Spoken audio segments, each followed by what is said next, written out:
Şampiyonlar Ligi'nde eşleşmeler belli oldu. Real Madrid'in rakibi, Galatasaray'ın rakibi, Karabağ'ın rakibi belli oldu. Arda Güler ve Real Madrid'den haberler, Kenan Yıldız ve Juventus'tan haberler. Hazırsanız başlayalım.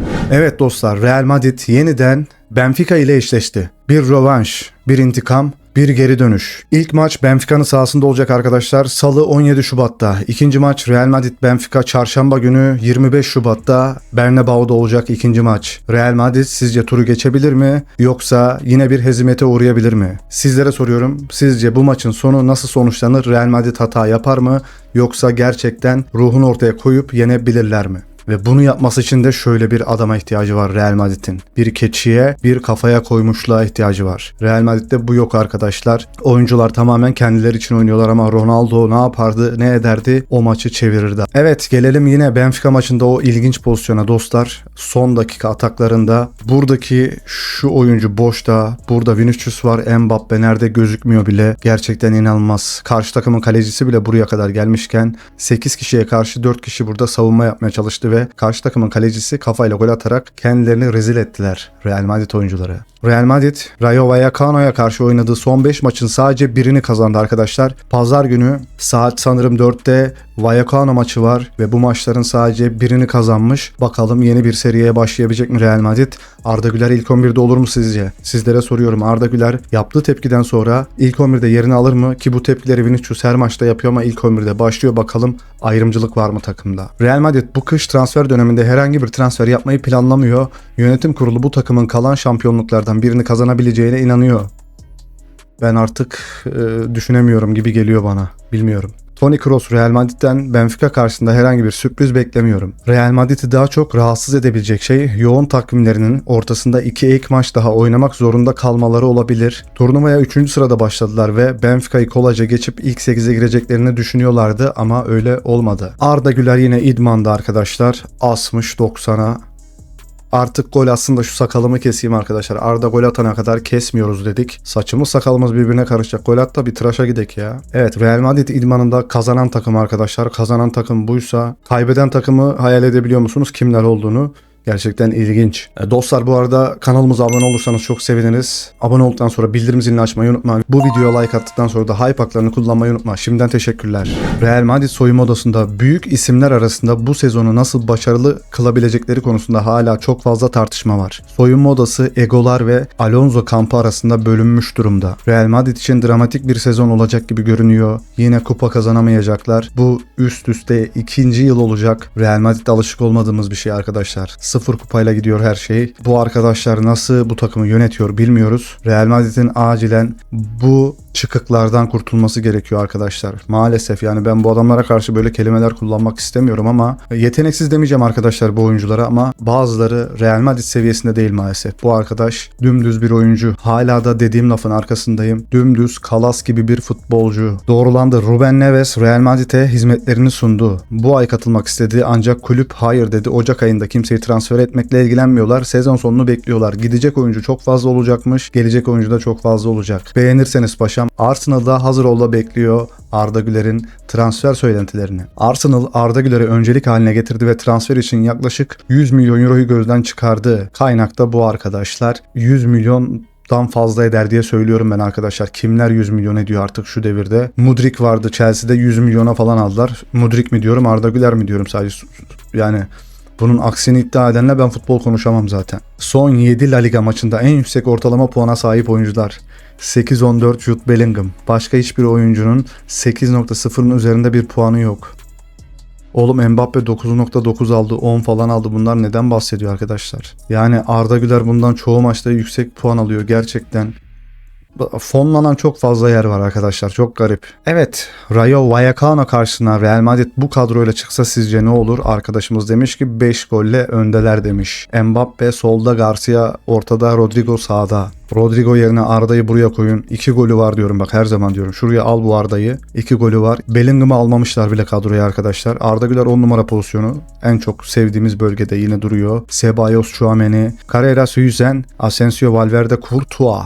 İlk 11'i mükemmel olabilir. Evet, Real Madrid Arda Güler'i paylaştı. İdmandan görüntüler dostlar. Real Madrid sayfasının paylaşması da güzel. Xabi'den sonra Real Madrid'deki çürümüş sisteme karşı sesini yükselten bir sonraki isim Arda Güler oldu. Umarım bu diğer oyuncuları da gelecekte daha açık olmaya teşvik eder. Sonuç olarak Vinicius, Bellingham ve Valverde hariç bu kadrodaki herkes bu sistemin kurbanı. Yani Endrick'lerin oynamaması vesaireler onlardan bahsetmiş diye düşünüyorum. Bruno Fernandes Real Madrid'e kendini teklif etti.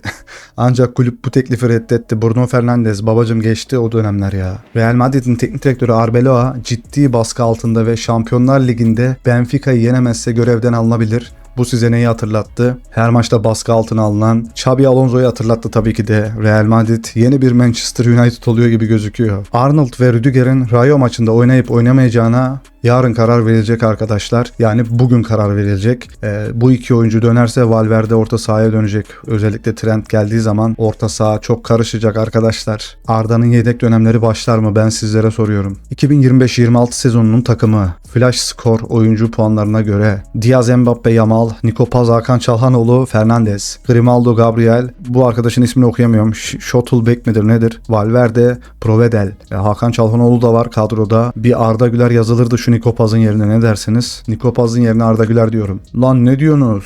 Bu Diaz'ın yerine de Kenan diyorum. Bir saniye geçtik, kusura bakmayın. Evet, gelelim bir diğer temsilcimiz Galatasaray Juventus'la eşleşti arkadaşlar. Kenan Yıldız tekrardan ülkemize gelecek. Türkiye'ye gelecek. İlk defa gelecek. Bir karşılaşma olarak ilk defa Türkiye takımlarından birisine karşı oynayacak. Canlı yayında da söylemiştim arkadaşlar. Kenan Yıldız'ı destekliyoruz. 3 tane atsın, Galatasaray 4 atıp turu geçsin diyorum ben. Kenan Yıldız hat-trick yapsın, Galatasaray 4 atsın. Türk takımlarını sonuna kadar destekleyeceğiz arkadaşlar. Ve Fenerbahçe'de Nottingham Forest'la eşleşti. Umarım Fenerbahçe'miz de başarılı olur. Umarım Türk takımlarımızın hepsi galibiyetle ayrılır. Karabağ'da buradan başarılar diliyoruz. Onlar da Newcastle United'la eşleşti. Çok zor bir karşılaşma olacak. Juventus Kenan Yıldız için Manchester United'dan 220 milyon euro istedi Sky Sports. Evet, hak ediyor mu şu parayı? Net hak ediyor arkadaşlar. Kimler ne paralar alıyor. Yamal'la aynı istatistikleri yakalamış bir oyuncu. Onun kadar konuşulmuyor. Yamal 250 falan ediyorsa bu çocuk da ediyor arkadaşlar. Bu kadar basit. Şampiyonlar Ligi paylaşmış. Galatasaray mı Juventus mu? Ben sizlere soruyorum. Sizce Galatasaray mı geçecektir? Bu turu Juventus mu geçecektir arkadaşlar? Yorumlar kısmına yazın bakalım. Juventus, Yıldız'ın menajeriyle sözleşme yenileme görüşmelerinde büyük ilerleme kaydediyor. Üzücü haber arkadaşlar. Daha güzel bir lige gidebilir. Osimhen ve Luciano Spalletti rövanşı arkadaşlar. Napoli'deyken Osimhen'i antrenmandan göndermişti. Görüntü burada. Gerekçe sert faul ve tartışmalar. İkili sonra buzları eritseler de hafızalarda o gün hep yer aldı. Aradan 4 yıl geçti. Farklı takım, farklı şehir, farklı kulvar. Bu kez rakipler. Bakalım kim kazanacak? Kenan Yıldız Juventus formasıyla ilk kez memleketi Türkiye'de sahaya çıkacak. Onun için de yeni bir tecrübe olacak. Lan şu maça bile gidemiyoruz ya. İstanbul'daki maça bari gidebilsek de, gitsek de Kenan'la görüşemeyiz arkadaşlar. Sponsor lazım bize. Bize sponsor olmaları için sizin lütfen arkadaşlar 35-36 bin izlenen videolarımız var. Hala 5 bin abonedeyiz arkadaşlar. Abone olmak ücretsiz dostlar. Basıyorsunuz, abone oluyorsunuz ve bize de yeni kapılar açılıyor. Lütfen abone olursanız sevinirim. Mario Lemina sarı kart cezası nedeniyle eski takımı Juventus'a karşı ilk maçta forma giyemeyecek, ikinci maçta forma giyecek. O karlı akşamı hatırlıyor musunuz? Allah'ım gol. Arrivederci Juventus. Evet, Snyder'ın karlı sahadaki o enfes golü hala hafızalarda dün gibi. Evet, Spalletti Napoli'de görev yaparken Victor Osimhen'i antrenmandan kovmuştu arkadaşlar. O görüntü de burada var. Osimhen de çıkarıyor gidiyor. Bakalım ne olacak? Güzel eşleşme. Kenan Yıldız'ın babası Kenan çok koyu bir Beşiktaşlı demiş. Kenan'a Galatasaraylı da diyorlar arkadaşlar. Kenan'a Fenerbahçeli de diyorlar ki Fenerbahçe formalı fotoğrafları da var çocukluğunda. Hangi takımlı olduğunu gerçekten hala bilemiyoruz. Şunu bir Türk gazeteci sorsun, şunu artık öğrenelim arkadaşlar. Ve sizce Galatasaray'a gol atsa tepki gösterir misiniz? Ben tepki göstermem arkadaşlar. Can Uzun'a da aynısı yapıldı. Yapılmaması gerekiyor. Gol attığı zaman sevinebilir. Galatasaray'ı tutuyor olsa bile sevinebilir. Sevinsin. Bunlar bizim genç yıldızlarımız ama Galatasaray'a hat-trick yapsın, Galatasaray maçı kazansın arkadaşlar. Ve Atletico Madrid Türk bayraklı Arda Turan'ı paylaşıyor. Türk lokumumuz diye paylaşmış. Arda Turan'ın doğum günü 39 yaşına girdi arkadaşlar. Arda Turan da yaşlandı baba. Evet, çok önemli bir paylaşım. Türk bayrağıyla beraber paylaşıyor. İspanya'nın en büyük takımlarından birinin resmi sayfası paylaşıyor. Türk bayrağı gördüğümüz zaman biliyorsunuz tüyler diken diken. O yüzden Avrupa'daki futbolcular çok önemli. Biz de onları desteklemeye devam edeceğiz. Videoya like attıktan sonra hype haklarını kullanmayı unutma. Katıl ve süper teşekkür göndererek bizlere destek olabilirsin. Kendine çok iyi bak. Hoşça kal. Bay bay.